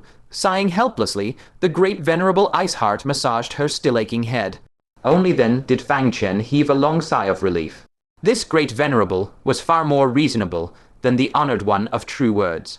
Had it been the honored one of true words from the past, to suffer such a huge loss would have meant a relentless, cross-province pursuit to the death. He hurriedly bowed. "Many thanks for your understanding, senior." Great Venerable Iceheart gave him a gentle eye, then asked, "I heard you fell into the void world. How in the heavens did you survive?" Fang Chen was slightly taken aback. Had his reputation grown so immense? Even the news of his descent into the void was being followed by other great venerables. But then he considered that great venerable Golden Scale had also been present. Most likely, it was he who had spread the word. He let it go. This junior only escaped by the slimmest stroke of fortune. With a deep, wistful sigh, he succinctly recounted the entire affair from beginning to end. Once the great venerable Iceheart had listened, her radiant eyes suddenly narrowed, and her voice grew heavy. You encountered the Black Lotus of Calamity overcoming, and it has developed its own consciousness. Furthermore, its thieving heart remains undeterred, and it schemes ceaselessly to return to the Middle-earth world. This is by no means good news. She had thought that banishing the Black Lotus of Calamity overcoming would settle everything once and for all. Never in her wildest dreams had she imagined that the wretched thing would refuse to give up, plotting every possible way to reach the Middle-earth world. This time it had failed, but what about the next time? And the time after that, the great war between Middle-earth and the ancient giants was imminent. At any moment, another void rift might tear open. If it seized that chance, it could breach our world. Let us hope such a day never arrives. She looked at Fang Chen again and could not help but sigh with emotion. Your life is truly as tough as nails. Even we of the 5 Decays, if we fell into the deepest void, would be doomed beyond a doubt. Yet you managed to encounter the Black Lotus of Calamity, overcoming and borrow its power to return. That Calamity, overcoming Lotus, has practically become your blessing. Fang Chen nodded in profound agreement. A serene warmth curled at the corner of his lips as he recalled the silhouette of Moonbright Pearl. He chuckled softly. For that, I must thank my friend. She casts a fishing line like no other. At that moment, it had been Moonbright Pearl's curiosity to try out the void fishing rod that had hooked the Black Lotus of Calamity, overcoming cleanly in one cast. Rather than saying Fang Chen's life was unyieldingly tough, it would be more accurate to say it was Moonbright Pearl's fortune that was extraordinarily blessed. In such an infinite void, to hook the Black Lotus of Calamity overcoming in a single cast, what kind of godlike luck was that? Who would have thought that the great venerable Iceheart would latch onto a critical detail, casting a rod? Her beautiful eyes trembled with shock, and a storm surged in her heart. Before the ancient giant's descent, she had 2 paramount concerns weighing upon her mind. One was the holder of the ancient desolation token. The other was that the lecher who had stolen her undergarment remained at large, roaming free. The infuriating part was that she had never heard of anyone skilled in fishing rod-type magical tools, leaving her utterly without a lead to pursue. With the ancient giant's descent now looming over them, she had all but given up the search. Never in 1,000 ages would she have expected to stumble upon a clue with Fang Chen. When she mulled it over, Fang Chen had been in that very vicinity of the void that day. The possibility that it was his doing skyrocketed in an instant. In a flash, the formerly composed light in the great venerable Iceheart's eyes grew sharp as a blade. Clenching her silver teeth, she demanded, word by deliberate word, I forgot to ask how, in the vast and boundless void, did you manage to capture the Black Lotus of Calamity overcoming? Fang Chen hesitated briefly, thinking that using a fishing rod was no crime. As long as he refrained from mentioning its level, it shouldn't invite covetous desires. So he gave a faint smile and replied calmly, this junior possesses a fishing rod-type magical tool that can snatch objects across space. It was by pure coincidence that the Black Lotus came hooked back to me. Upon hearing this, the great venerable Iceheart was so enraged that she laughed. In her heart she roared, case closed. The lecher who stole her undergarment stood right before her. Fang Chen also perceived that the aura of the great venerable before him had abruptly flared with lethal intensity. Completely baffled, he asked, Senior, what has come over you? What has come over me? Fuming beyond words, the great venerable Iceheart's mind involuntarily conjured up obscene images of Fang Chen sniffing and fondling her stolen undergarment. Instantly, goosebumps erupted all over her body. A furious crimson blush swiftly flooded her exquisite jade-like visage. This damned reprobate, parading about with the false mask of an upright gentleman, while in secret stooping to such degenerate acts as stealing a woman's intimate garment. She could no longer suppress the fire within, and her form vanished on the spot. Fang Chen's heart went cold, but before he could react, the great venerable Iceheart had already materialized behind him like a wraith. A slender, jade, white foot shot out from a mist of ice and ruthlessly kicked toward Fang Chen's posterior. This was a strike from a being at the 5 decays of the heavenly being. Even without a deliberate buildup of power, it remained an utterly terrifying force. The black dragon battle armor coating Fang Chen's body was completely incapable of defense. Fortunately for him, the inner law of beating is intimacy, scolding is love, activated in that instant. The great, venerable Ice Heart fell into a trance for a fleeting moment. Taking this opportunity, Fang Chen decisively teleported away. Despite this, he was still caught by the residual force of the kick.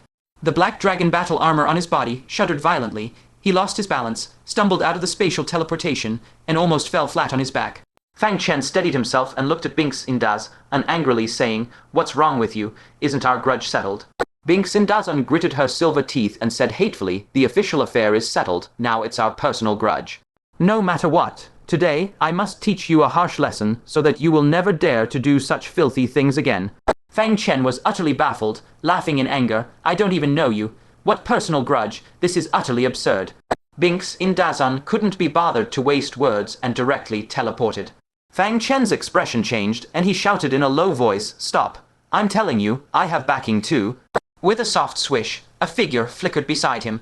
Binks Indazan had already appeared. She snorted coldly and sneered, "Is that so? Tell me, let's see if I'll be scared." On the brink of death, he still wanted to use his background to scare her. What backing did Fang Chen even have? Yet facing the threat of a great venerable of the Five Decays, Fang Chen had no choice but to brace himself, cleared his throat, and said, "Ahem, I have a very good relationship, why, the Grand Libationer of Taking Great State. He won't let you harm me." Binks Indazan laughed, her laughter full of disdain, "Then try calling him. Even if you shouted your throat out, he wouldn't lift a finger for you." Fang Chen inwardly groaned. This woman understood even better than he did the unwritten rule that the Grand Libationer could not easily take action. He quickly added, I also know Xingyu Indazan. Before he could finish, Binks Indazan directly interrupted, "Don't bother, I know. You saved Xingyu Indazan's life, and he even betrothed his daughter to you." This matter, through the real-time crystal, has long spread throughout the various sects of Hunyuan State, and later to the states of the Central Plains. "I've already heard. But so what? We're both Supreme Venerables. He can't do anything to me."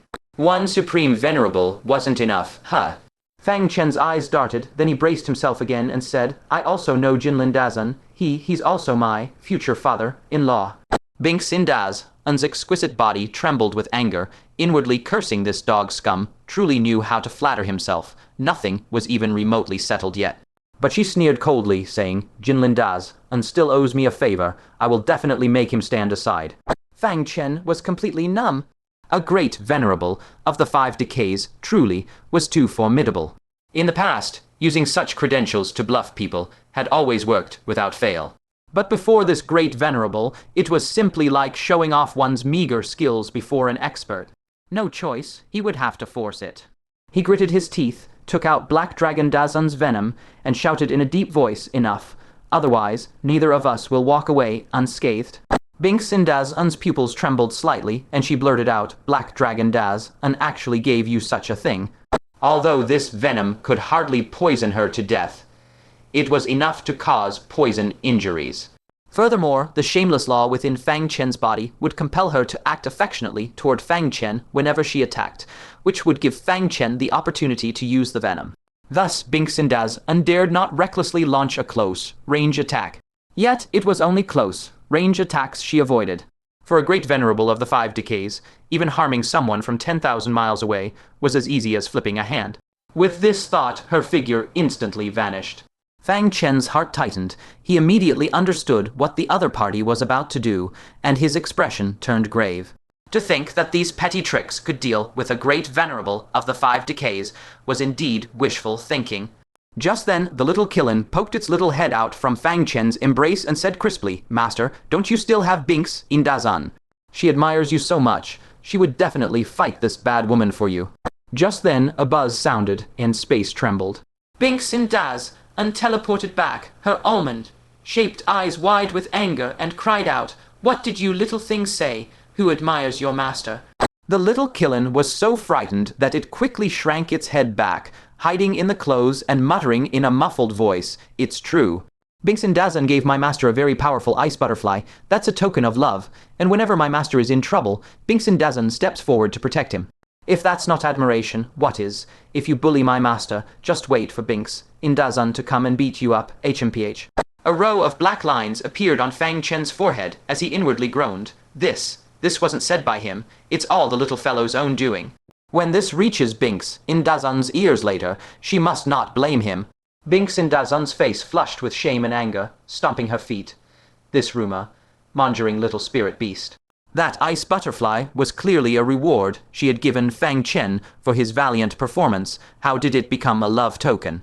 And when the young emperor attacked, she protected Fang Chen because he was her close friend from the Moon Realm. How did that become her admiration for Fang Chen? This must be Fang Chen's teaching.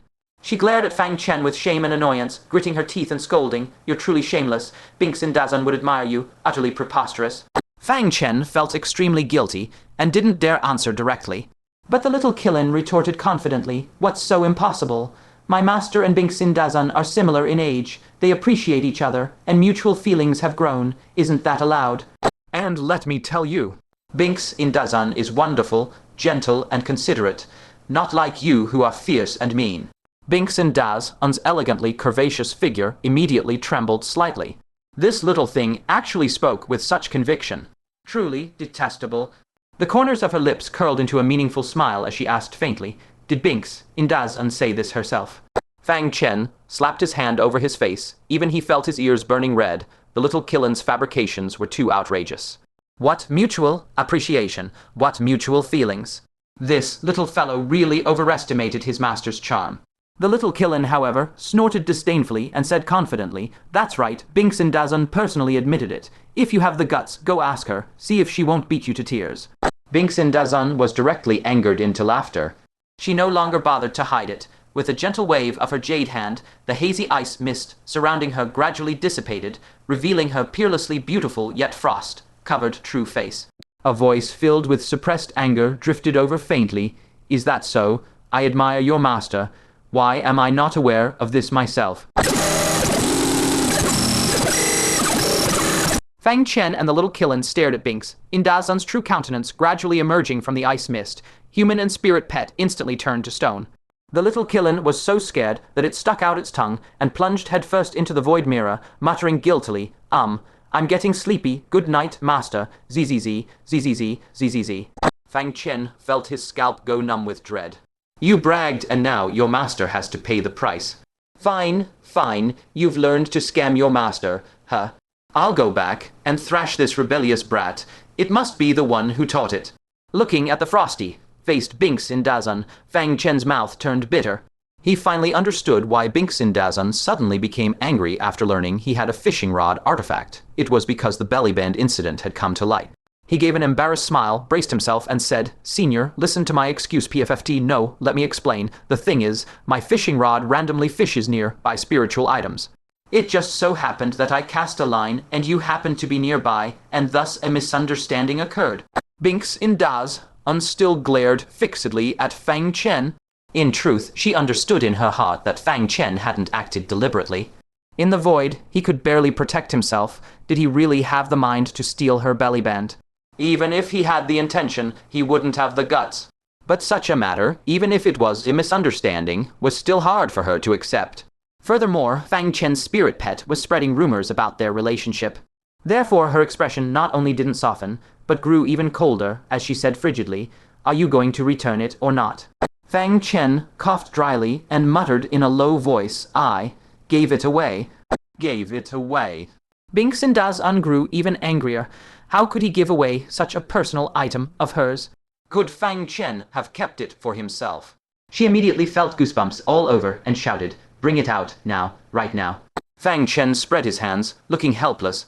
I really did give it away. Binks in Dazun's face darkened, and she raised a finger to point at Fang Chen from a distance. With a sharp, piercing whoosh, a finger blast instantly shot forth. Fortunately, Fang Chen had long been on guard and teleported away, narrowly escaping danger. The moment he landed, a fragrant breeze swept in from behind him. He turned to look, and his face instantly went green. There on Iceheart Exalted's wrist, the mutual affinity bracelet glowed with a faint purple light, forcibly teleporting the two of them to the exact same spot. Iceheart Exalted looked at him with an amused half-smile and teased, Didn't you want me to wear the mutual affinity bracelet? Do you still enjoy it now? Fang Chen immediately felt as if he had lifted a stone only to drop it on his own foot. Escape was utterly impossible. Before Iceheart Exalted could make a move, Fang Chen hurriedly raised a hand to stop her. Wait, I can compensate you. Ever since he had disposed of her doo-doo, he had already considered finding a way to repay her, absolutely unwilling to take her belongings for nothing.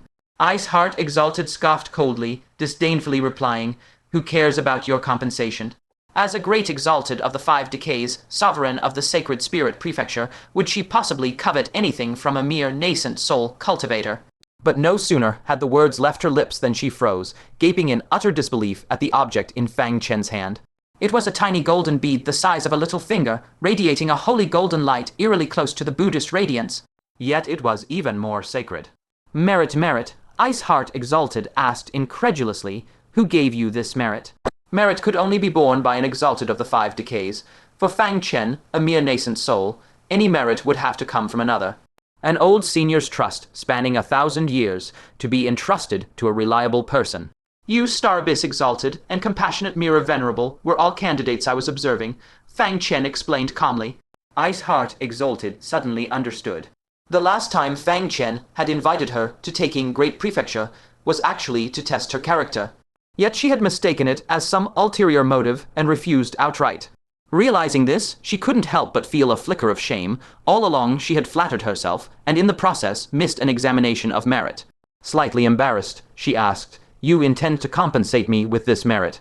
Fang Chen shook his head candidly. "No, the merit belongs to Wutong Exalted. I am merely delivering it to a suitable person. I cannot use it to atone for my own mistakes, as if it were personal property. This merit is a gift for you, but my compensation is something separate." With a flick of his hand, he tossed the merit over. He left unsaid that this was merely 10% of Wutong Exalted's merit. The other 90% he had no intention of giving to Iceheart Exalted. From their interactions, he could tell Iceheart Exalted was pure, hearted and kind. Once she became a sage, she would surely be a good sage. But she was still too young, and as a female exalted, her breadth of self, sacrifice for the world, fell far short of Star Abyss Exalted, so she deserved only a 10th. Iceheart Exalted caught it hastily, immediately sensing that this merit was only a fraction. Her lips quivered, but she said nothing, a surge of regret welling up within her. Had her rude behavior made Fang Chen find her unworthy? As if reading her mind, Fang Chen reassured, "Exalted need not worry. Public is public, private is private. I apportion the merit based on your actions toward the Central Earth, not on today's conflict." Clutching the merit divine pearl, Iceheart Exalted murmured softly, with a complicated heart, "Thank you." Even with their relationship strained to this point, Fang Chen was still willing to give her a share of merit. It was truly unexpected. Fang Chen replied evenly, "No need. Your character deserves it." As he spoke, he produced 100 grains of snow-white dust. "This is my compensation to you." Iceheart Exalted sensed something and raised her gaze, her pupils constricting once more. "Space-time dust, so much." Her voice sharpened slightly from sheer surprise. This shock surpassed even her reaction to the merit.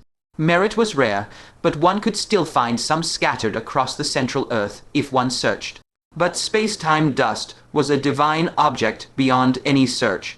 So many spirit transformation, sovereigns entering the heavenly man's decay tribulation with little life left, would bankrupt themselves begging for just 1 grain, and fail. Yet Fang Chen simply produced a whole handful. Fang Chen declared boldly, "This space-time dust in exchange for your due, surely no problem, right?" Iceheart Exalted's lovely face flushed red, and she shot Fang Chen a glare. The way he asked made it sound as if she were some materialistic woman who would trade her intimate doo-doo for goods. "Forget it," Iceheart Exalted huffed, grinding her teeth. "I only need to know whether you really gave it away or kept it for yourself." PFFT. Fang Chen was stunned and nearly choked up blood. He asked irritably, "What would I do with your doo-doo? What sort of man do you take me for?" "I gave it to my own female companion." Iceheart Exalted studied Fang Chen's expression, and once sure he wasn't lying, she relaxed slightly. Although still somewhat uncomfortable, Fang Chen had been generous enough to share merit with her, so she let the matter drop. "Fine, the matter ends here. We part ways now."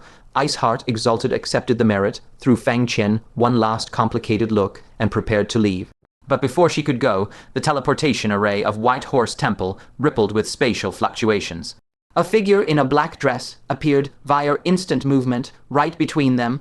It was none other than Compassionate Mirror Venerable. She looked Fang Chen and Iceheart Exalted up and down suspiciously. puzzled as to why the two of them were together. One was the supreme sovereign of Sacred Spirit Prefecture, the other a mere nascent soul from taking Great Prefecture. Then she noticed the purple bracelets each wore on their wrists, and gasped, covering her red lips in shock. You two have become Tao partners. Iceheart Exalted froze, then realized she was still wearing the Mutual Affinity bracelet. Startled, she snatched it off and hastily defended herself. No, Compassionate Mirror Venerable, let me explain. Things are not what you think.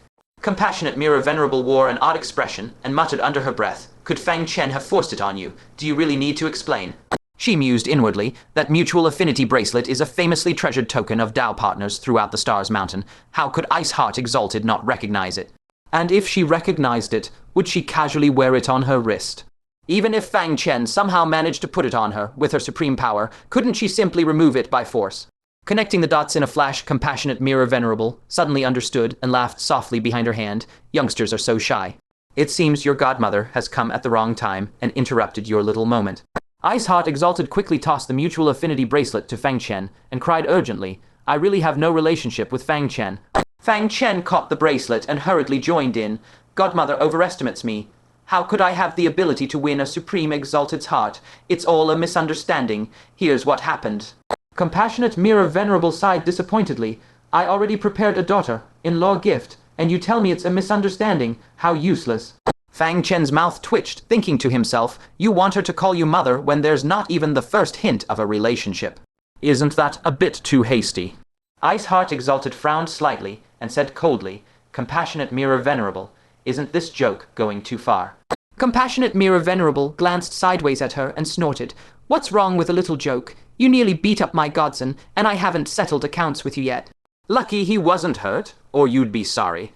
Learning that Iceheart Exalted was not her future daughter-in-law, Compassionate Mirror Venerable's mood turned colder than flipping a page in a book, her face frosting over at once. Iceheart Exalted, who had been holding back a bellyful of fire all this time, raised an eyebrow at this. How can you be so unreasonable? It was clearly Fang Chen who stole my doo-doo, and I didn't even pursue it, yet you turned the blame on me. She felt she had already been more than generous. If any other Exalted had their doo-doo stolen, would they let it go so easily? Yet what truly enraged her was... Compassionate Mirror Venerable immediately shielded Fang Chen, planted her hands on her hips, and declared righteously, What do you mean your doo-doo? That's a wild doo-doo, my precious son, caught fair and square with his own skill. Iceheart Exalted could scarcely believe her ears, so furious that she stammered Wild doo-doo, you're utterly unreasonable. Was Compassionate Mirror Venerable spoiling him to this extent? Fang Chen raised a hand to rub his nose. He recalled those arrogant, lawless scions shielded by domineering parents, the kind he used to despise from the bottom of his heart. But now that he was personally experiencing the life of a scion, he finally understood being a spoiled young lord is truly joyful. However, he had no desire for Venerable Compassion Mirror to clash with a great venerable of the 5 decays of heaven and man on his account. She would certainly come off worse. Thus, he stepped forward to dissuade her. Godmother, let the past be past. She and I are even now, owing each other nothing. Venerable Compassion Mirror turned to Fang Chen with a reassuring, confident smile. From now on, no one will bully you, not even that dog of a heavenly relic city lord. The moment her words fell, a divine halo flickered at the back of her head, and a flame seal blazed into brilliant radiance. It was no longer 4 rings, but a full 5. Great Venerable Icy Heart's pupils abruptly constricted. She gasped, You've broken through to the 5 decays of heaven and man. How was that possible? Wasn't Venerable Compassion Mirror only at the 4 decays? The transcendent opportunity to break through to the 5 decays was rarer than ascending to heaven, scarcely a single instance across the entire Central Plains. Otherwise, her son being the supreme young emperor of the Central Plains, how could she have been stuck at the 4 decays for so many years without breakthrough? Venerable Compassion Mirror threw her arm around Fang Chen's shoulder, her face brimming with pride. Naturally, it's because I have an excellent son. Great Venerable Icy Heart froze for an instant, then a tremor ran through her heart. The words escaped her lips. You obtained a seed of the calamity, alleviating Black Lotus, and gave it to Venerable Compassion Mirror. Only that seed, which even Great Venerable Black Dragon had failed to obtain despite all his efforts, could possess such heaven-defying efficacy. Fang Chen himself was momentarily stunned before a surge of delighted surprise blossomed across his face. He clasped his hands and said, "Congratulations, Godmother, on entering the realm of the 5 decays of heaven and man." This was cultivation supreme beneath none but the sages. At this thought, he withdrew a tenth of his virtuous merit and offered it up with both hands, a small congratulatory gift. "Please do not disdain it, Godmother." Venerable Compassion, Mira's pupils contracted as she fixed her gaze on the wisp of virtuous merit, the size of a little finger in his palm, her face a mask of disbelief. Virtuous merit? Where did you get virtuous merit? She had scoured the entire Central Plains just to find a single thread, yet what Fang Chen casually produced was more than what she had obtained through such painstaking effort. Fang Chen answered candidly, entrusted by a senior, "This portion is for you, Godmother, in the hope that you may soon amass enough virtuous merit to step into the sage realm." In terms of character, Venerable Compassion, Mira was indeed worthy of receiving a tenth of his virtuous merit. Whether she would pass it on to her son, the young emperor, was beyond Fang Chen's control. Venerable Compassion, Mira's expression grew complex.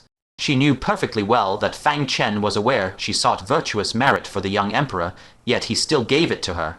After a moment of deliberation, she accepted it solemnly, her tone gentle. "Thank you, my son, for this gift. I shall keep it for my own use." Between the lines, she pledged never to hand it over to the young emperor. Great Venerable Icy Heart watched, her heart filled with envy. No wonder Venerable Compassion Mira guarded him so fiercely.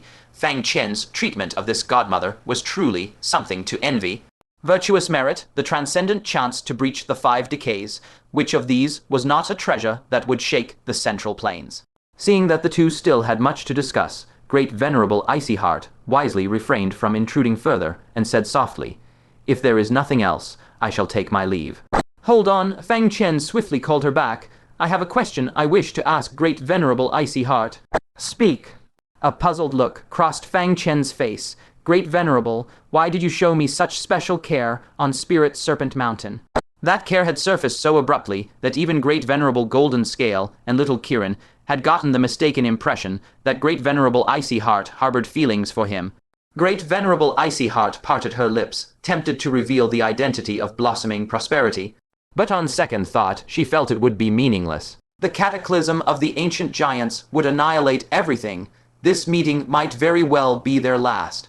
Thus the words that had risen to her lips dissolved into a perfunctory dismissal. "You are overthinking it." Fang Chen gave a bitter smile. Could it truly have been his own illusion? "Very well." He took out 100 grains of space-time dust and offered them. "I'll still give these to you." Great Venerable Icy Heart knitted her brows slightly. "I told you, bestowing virtuous merit upon me was already sufficient. Keep the space-time dust for yourself to trade for more precious resources." Though she desired them, she had no intention of greedily taking more. Fang Chen's expression remained open and forthright. "I cultivate the flawless domain. To desire divine transformation, I must leave no flaw behind. If I remain indebted to you, it will hinder my entry into that state." "The flawless domain." Great Venerable Icy Heart's brows furrowed deeply. "Why are you cultivating such a bizarre domain?" After a moment's consideration, she still accepted, her tone softening. "Very well, you no longer owe me anything.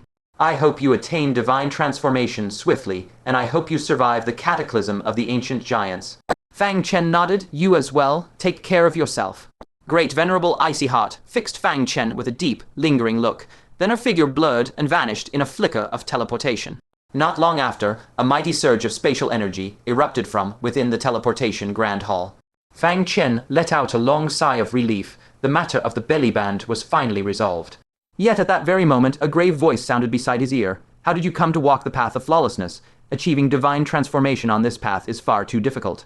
Venerable Compassion Mirror fixed her gaze upon Fang Chen, her expression exceptionally solemn. "Life is long, and not all regrets can be mended. The passing of loved ones, the missed encounters with a beloved, these cannot be made whole again. So long as you bear even a single such regret, the way of flawlessness can never be perfected, and you will never achieve divine transformation." A faint, gentle smile flickered in Fang Chen's eyes. "I know. All along my journey, I have strived to leave no regrets in this life. To the women by my side, I have been honest and devoted, doing everything in my power to keep them with me, so none have been missed. As for family, I never met my mother, so there is no regret to speak of. My father suffered and wasted away in life. His passing was, for him, a kind of release. Therefore, the regrets I carry are very few, and all of them have a chance to be made right. Only then did Venerable Compassion Mirror nod slightly. It seems I was overly concerned. You have always planned carefully before acting. Still, I worry for you. In ordinary times, it would be fine to slowly mend your regrets after stepping into the nine orifice nascent soul. But with the ancient giants looming ahead and chaos engulfing the world, you may not get that chance. Fang Chen fell silent. This was precisely why he had hesitated to use the orifice-opening divine nail. Once trapped in the slumber of the nine-orifice nascent soul, unable to awaken, facing the ancient Gi, ants again would be fraught with mortal peril. Venerable Compassion Mirror continued, the best course now is to make whole all your regrets before you set foot into the nine-orifice nascent soul. That way, once you enter, you can swiftly awaken. Are there any regrets you still have, for which you need your godmother's help?